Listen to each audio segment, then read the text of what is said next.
दोस्तों, हमारे खगोलविदों के पृथ्वी से बाहर जीवन की तलाश को लेकर कुछ ग्रहों के चंद्रमाओं से बहुत आशाएं हैं। इनमें से एक जुपिटर ग्रह के चंद्रमा गैनीमीड भी है। वैसे तो गैनीमीड की सतह पर जमी बर्फ पहले ही खोजी जा चुकी है। पहली बार हमारे खगोलविदों को गैनीमीड पर पानी की भाप के परिणाम मिले हैं। नासा और यूरोप स्पेस एजेंसी के हब्बल टेलीस्कोप के जरिए वैज्ञानिकों ने पाया है कि यहाँ वाष्प गैनीमीड की सतह पर जमी बर्फ सीधे गैसीय अवस्था में बदल रही है। हेलो दोस्तों, मैं हूं आपका दोस्त मिस्टर कौशिक और आप देख रहे हैं प्लेनेट सर्च यूट्यूब चैनल। आइए चलिए वीडियो को स्टार्ट करते हैं। पहले के शोध में कई ऐसे प्रमाण मिले हैं जिनसे पता चलता है कि हमारे सौर मंडल के इस सबसे बड़े चंद्रमा में पृथ्वी के महासागरों से भी ज्यादा पानी है, लेकिन यहाँ का तापमान इतना ठंडा है जिसके कारण पानी की सतह ठोस जमी हुई है। वैज्ञानिकों का अनुमान है कि गैनीमीड के महासागर 100 मील तक गहरे हो सकते हैं। खगोलविदों ने हब्बल टेलीस्कोप के पिछले 2 दशकों के अवलोकनों का फिर से आकलन किया और तब जाकर पानी की भाप के परिणामों को हासिल किया। 1998 में हब्बल के स्पेस टेलीस्कोप इमेजिंग स्पेक्ट्रोग्राफ ने गैनीमीड की पहले पराबैंगनी तस्वीर ली थी, जिसमें ऑरोरा बैंड कहे जाने वाले विद्युतीकृत गैस में रंगीन रिबन की 2 तस्वीरों का खुलासा हुआ था। इसके साथ ही इस बात के प्रमाण भी मिले कि गैनीमीड में कमजोर मैग्नेटिक फील्ड है। इसी तरह के कुछ पराबैंगनी अवलोकनों ने गैनीमीड पर ऑक्सीजन की मौजूदगी की उपस्थिति भी दर्शाई थी, लेकिन इसका वैज्ञानिकों को परमाणु ऑक्सीजन के होने से संबंध हो सकता है।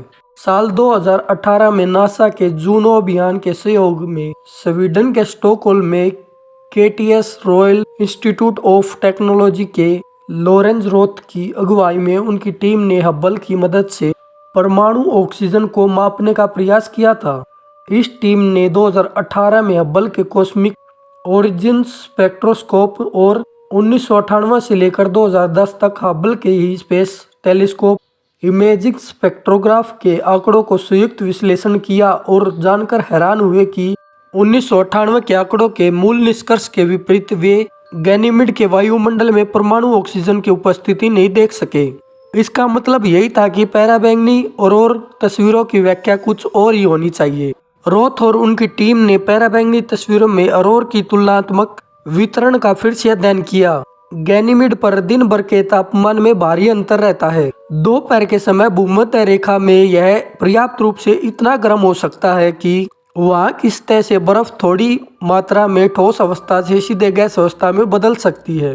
पराबैंगनी तस्वीरों में पाए गए भ्रामक अंतर का सीधा संबंध यहाँ के वायुमंडल में पानी की वजह से है।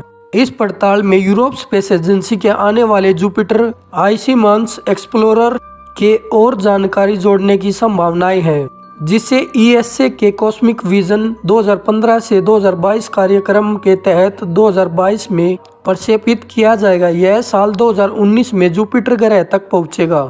यह कम से कम 3 साल तक गैनीमीड और जुपिटर ग्रह का अवलोकन करेगा। इस दौरान इसका ध्यान गैनीमीड पर ज्यादा होगा। गैनीमीड को एक विस्तृत पड़ताल के लिए चुना गया है क्योंकि इसे बर्फीले ग्रह में संभावित आवासीयता और उसके विकास का अध्ययन करने के लिए प्राकृतिक प्रयोगशाला के तौर पर देखा जाता है। इसकी जुपिटर ग्रह से खास मैग्नेटिक और प्लाज्मा अंतरक्रियाएं खास तौर पर वैज्ञानिकों को आकर्षित करती रहती हैं। रोथ का कहना है कि उनके अध्ययन के नतीजे जूसी उपकरण टीम के लिए बहुत ही कीमती जानकारी मुहैया करा सकते हैं, जिनके उपयोग से वह अपने अवलोकन योजनाओं को बेहतर बना सकते हैं। फिलहाल नासा का जूनो अभियान गैनीमीड पर नजर बनाए हुए है और हाल ही में उसने गैनीमीड की नई तस्वीरें जारी की थी। जूनो अभियान जुपिटर ग्रह और उसके वातावरण का अध्ययन कर रहा है। साल 2016 से इसे जूनियन सिस्टम भी कहा जाता है। जुपिटर ग्रह के जूनियन सिस्टम और उसके इतिहास को समझना गैसीय ग्रहों को समझने में भी भागीदार होगा।